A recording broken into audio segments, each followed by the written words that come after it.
there. Thank you so much for joining me again today. My name is Adeola. You're welcome to the 12th episode of Olabooks Readers Review, where I have been reading my published story, Colors of Love. All right, without wasting your time, I would like to go right into reading. If you have a copy, I would like for you to bring it out. Let's read it together. You know, these 10 minutes every week has been helping some people to read. If you have been longing to read and you do not have the time to read because of your schedule, you can always join us every Friday at 12:30 Eastern Time, where I read my published story for 10 minutes. And that 10 minutes can be your break time, can be a refreshing time for you, can just be a time you set aside to say, okay, let me just be by myself. And do you know what some people have told me? They said sometimes they just put on their headphones and they just listen to the story. So you can sit down and watch, or you can just listen as you do some other things. And for some of you who have requested for longer videos, this is what I have done. I have put together some videos. I have episodes 1 to 5, I have episodes 1 to 9, and I will continue to make longer episodes. That way you can listen to the story all in one sitting if you like, or maybe in 2 or 3 sittings if you like. So try that.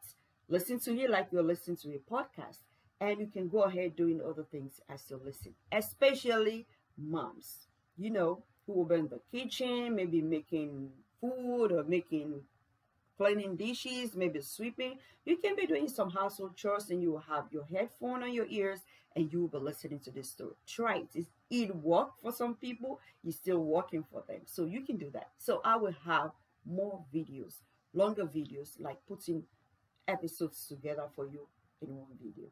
All right, so let's delve into reading. I would like to go back a little bit so that you can, understand where we're coming from last week. So I will go back and start from page 39. I will start from the middle of the page. All right, let's read. You know where to get my books. They're in the links in the description below, okay? And if you're yet to subscribe to this channel and you are enjoying the story reading, I would like for you to take this moment, just hit that subscribe button down there, and we can continue. Thank you for doing that. All right, so moreover, Carey was not sharing with her mom. Sharing the situation with her would have made it easier for her to break up with him. Yenna loved her friend so much and did not want her to go through any more emotional trauma. However, she could do nothing to stop this. It was her friend's decision. Then she thought about why she had not given another man a chance. She knew she was afraid of another heartbreak. Looking at her friend hurting was a good reason for her to keep on running away from men.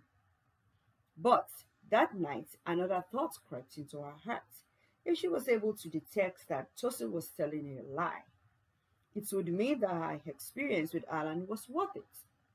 She also thought that if God could answer Carey's prayer by exposing her fiancé's secrets, then she could trust God to do the same for her. Carey's story seemed a fantastic testimony to her. She only prayed that her friend would take heed and flee for her dear life, instead of thinking that he will change. Then her thoughts switched to that of the men that had been asking her out. She thought about Peter, who worked in the same school where her sister was the kindergarten teacher. She smiled when she remembered the way he handed her a flower with a silly, uneasy look on his face. She thought of how clumsy he was when he was talking to her. He was a wimp. She couldn't have fallen for him.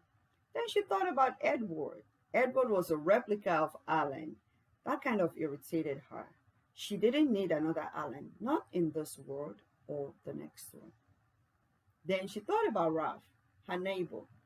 Interestingly, a warm feeling crept up in her heart for him. She had been too hard on him. She admitted, and she kept on postponing the apology. She gave him a dirty slap. That was uncalled for. She could have maybe pushed him away or taken a step backward. He had tried several times after the incident to talk to her. Perhaps she could give him a chance. Maybe, just maybe.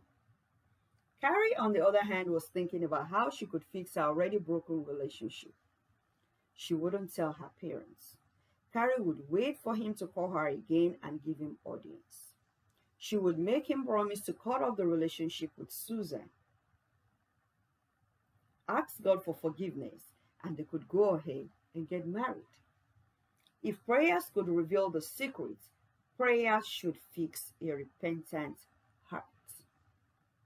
She would marry him and they would live happily ever after.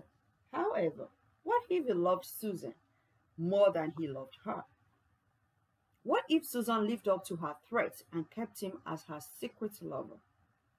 What if what Yenny said comes true? What if he became unfaithful to her in their marriage? Tears rolled down her face again. She had to call her mom. She needed motherly advice. She cried herself to sleep. When her alarm clock rang in the morning, she called in sick.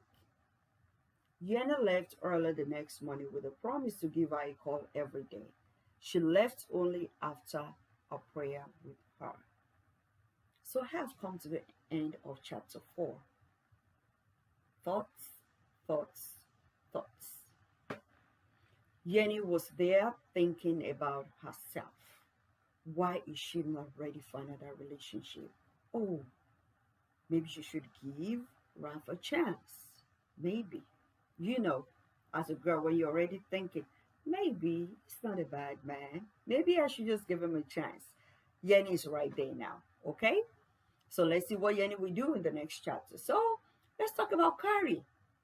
Carey's still with a heavy heart, and she's still thinking, oh, what will I do? I've gone so far into this relationship, I'll just let it be. Maybe I should just go ahead and marry him. What if prayer could fix him?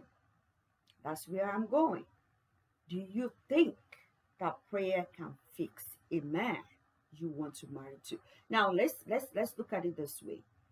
The fixing we're talking about here is not like you're praying, God, please touch this man's heart, let him change. Yes, that is a good prayer.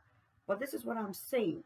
Do you think prayer can fix a man's character? This is a grown man. This is a character he has built from right when he was a child. He has grown up to be like that. And you want to get married to him. And you want to pray to God that because you are marrying this man, he has to change. Do you think such prayers are answered? Don't get me wrong, I believe so much in prayers. Prayers work more than magic. Prayers work and prayers work permanently. I believe in that. But when it comes to getting married to a man, when it comes to a man you will live with the rest of your life, do you think that man can be changed for your purpose? Let me know what you think.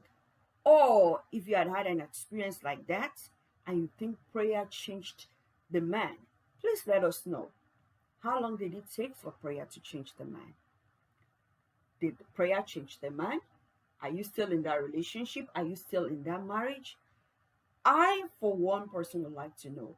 Why am I saying this? I, to the glory of God, I am wonderfully and beautifully married, and I am very happy. And if he asks me over and over again, I will keep on saying I do. Okay? I am happily married. But I'm just saying it for the sake of those who are just getting ready to be married. I want, them to know if it is easy. If you will hear from me, this is what I think. And this is what I have seen that has happened to people around me and people that I've seen. You cannot change a grown man. That is who he is. If that is who he is, when you met him, just have it in your mind that that is who he is. Okay? Don't think you can change a man. You cannot change a man. It takes the Holy Spirit. It takes the grace of God to change a man. So don't think you can change a man. And if you're waiting on God to change a man, you have to wait. You don't know how long it will take because you are not God. You don't know how soon it will be. It might take a month or 2 months, or it might take 10 or 20 years. So if you're ready to deal with that situation in that man's life for a long time while you wait for a change, then maybe you can go ahead. But if you think you have better things to do with your life, if you think you have other things like you have things you want to happen quickly, you prefer happiness, you prefer to be joyful, you prefer a whole lot of things other than waiting for one man to change, I would think for you to look for another man. So if I'm wrong, please leave me a comment. Thank you so much. I'm taking your time again today.